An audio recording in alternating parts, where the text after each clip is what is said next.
Well, hey everybody, Jonathan with you here. Thanks so much for taking a moment just to listen in. You could be hearing this on the podcast app or seeing it here on YouTube or on the website. So welcome aboard. I just wanted to keep increasing the content of the daily message for Catholic teachers around the world. Karen and I this morning just got off a great Zoom meeting with Michael Lancaster from the Diocese of Madison. So unfortunately, I can't be in the US in person at the moment, but really looking forward to doing a great live session there soon. But really great to talk to Michael, just really encouraged by the quality of leadership in so many dioceses and so many great Catholic schools. So today, I want to share with you a quote from Paul Kingsnorth. I've become a really big fan of this guy.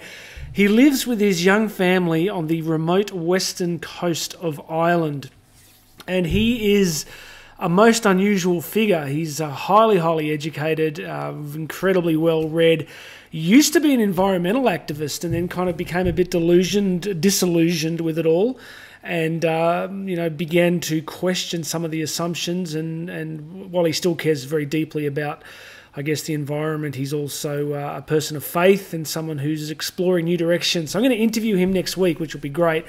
But his writing, particularly on Substack, is just absolutely extraordinary and I find it quite moving. Yesterday, he wrote a great piece on Substack about something called green martyrdom, which was, I guess we were all very familiar with the issues of martyrdom early in the life of the Church.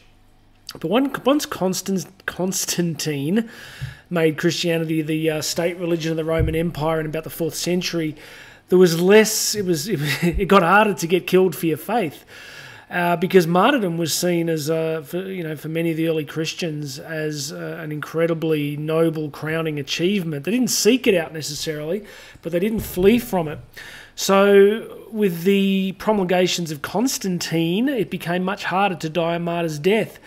So, what we find is, the Desert Fathers and Mothers, and then again, in the 6th century off the coast of Ireland, we find some of the very early European monastics seeking what they call the green martyrdom, which was heading out into wild and remote places.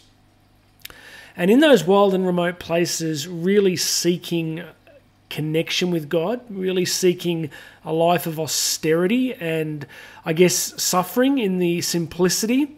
So when you read Paul Kingsnorth's latest piece, and I think it's publicly available, so I will try and link to it. It's very much worth reading and beautiful photographs.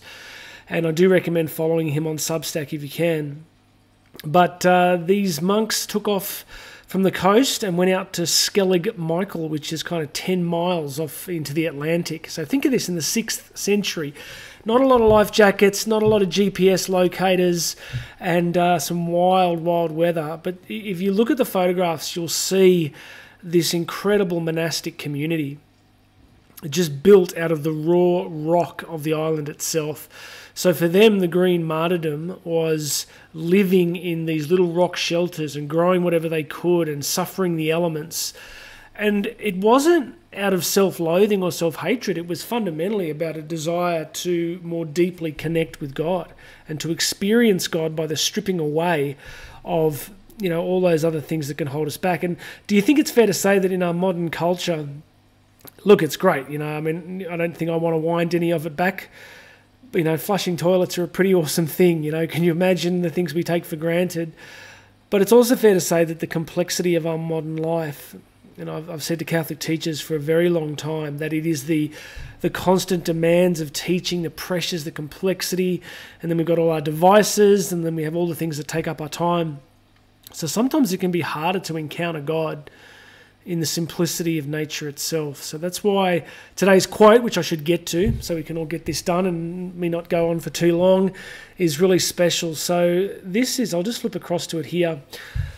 He says this: sometimes when the world is broken, and the world is always broken, it is right to take to the water. It is right to leave the shore and set out beyond the horizon, to see where you are sent and what work you will be given when you arrive. So it just really spoke to me yesterday. I thought, this nature of Catholic education is really a setting out I mean, how many of us, when we started our studies to become Catholic teachers, we knew the journey that we'd take, the communities we'd be part of, the lives that we would impact, the experiences that we'd have. So I think to anything for a Catholic that is vocational is a setting out. There's a call and a response. So your daily vocational work is embedded in that great mystery. As I've said to tens of thousands of Catholic teachers over the years, always ask yourself the question, what if you didn't choose teaching? What if teaching chose you? So we're caught up into this very great mystery of Catholic education. And it's a setting out. It's who knows what we find when we arrive at a particular school or a particular classroom, and who knows what God's going to ask of us. I like to say that, I don't know if you'd agree with this, right, but there's almost one emotion, one experience that Catholic teachers never have, and that's boredom. They might have burnout, frustration, all sorts of things, joy, community, happiness, peace. But the one thing I would say that most of you listening or watching this have never experienced is boredom. So God's good to us, right? Like he puts us in places where he can do so much through us just by our simple response, our simple yes. That's why the example of Mary is just so crucial, right? Because Mary is the one who gives her fiat, who gives her great let it be done. And so we're called to mirror that. So friends, check out Paul Kingsnorth. Remember that we're always setting out each day in Catholic education. You are called into the vocation. You're called into setting out into the unknown every single day. Who knows what's going to happen in any given Catholic classroom? But ask for the graces of the Holy Spirit. The same graces that guided those monks across the waters are the same graces that are available for you today. All right, you're never alone. Remember that, you're never alone. All right, that's it from me. If you're seeing this on YouTube, please make sure you've subscribed. I'm back on Twitter at jdcatholic. Just JD at jdcatholic.